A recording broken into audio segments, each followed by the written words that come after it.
Your cover, Cindy, is so like science fiction now becomes science fact, right? Because automation in the past few years has just, I mean, it's such a quantum leap, right? Go beyond just self-driving cars or Siri or whatever. It seems to be that, it's the scary almost rise of the machines. I mean, did you know how far advanced it was until you went to this conference? Yes and no. Uh-huh. We get reports every now and then how things have advanced. Yeah. But the possibilities and the things that are being tested now is bizarre. But the problem is it's gone beyond fascinating. The possibilities, people are talking about a lot of these things that, except for the holodeck, things that we can dream up probably will come to pass in the next 5-10 years. Dream up as in like in terms of technology, if you want a self-driving car, it's already here.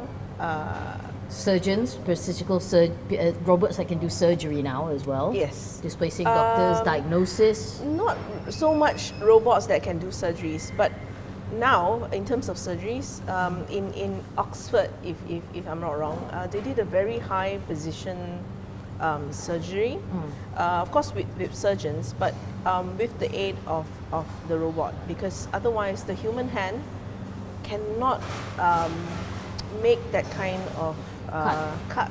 Yeah, or in layman terms. But it's okay. So, what percentage of jobs are at risk of being automated? In Malaysia, Khazanah Research Institute had a paper earlier this year saying that it's between 11 to 54%. That's judging from the chart of the level of automation that's possible now.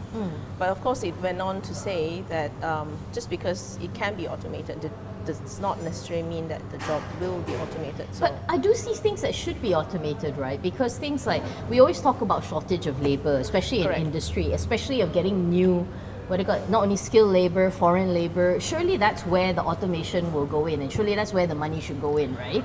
It is true, but of course, in terms of businesses, they always think in terms of ROI, whether or not the investment actually justifies.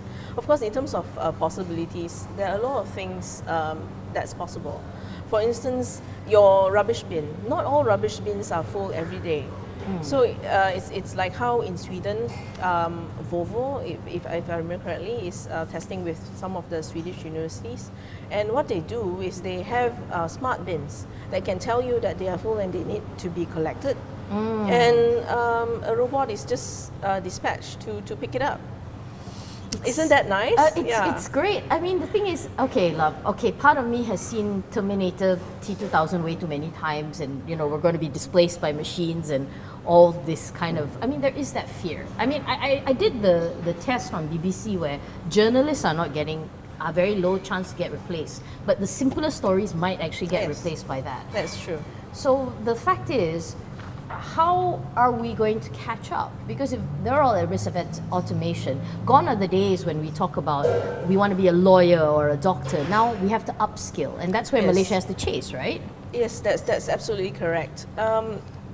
There are talks of training or building systems where kids can learn from a lot of the things that are available on the internet. Robotics workshops, coding, for example. Correct. Coding is going to be in the Malaysian syllabus from 2018, if I remember correctly. But it goes beyond that, because now the education system actually needs an entire overhaul. Because everyone is treated the same. If you can finish a course in an hour, you should be able to allow to finish the course in an hour, but not everyone does that. If you need 2 days or if you need a month, you should be allowed to.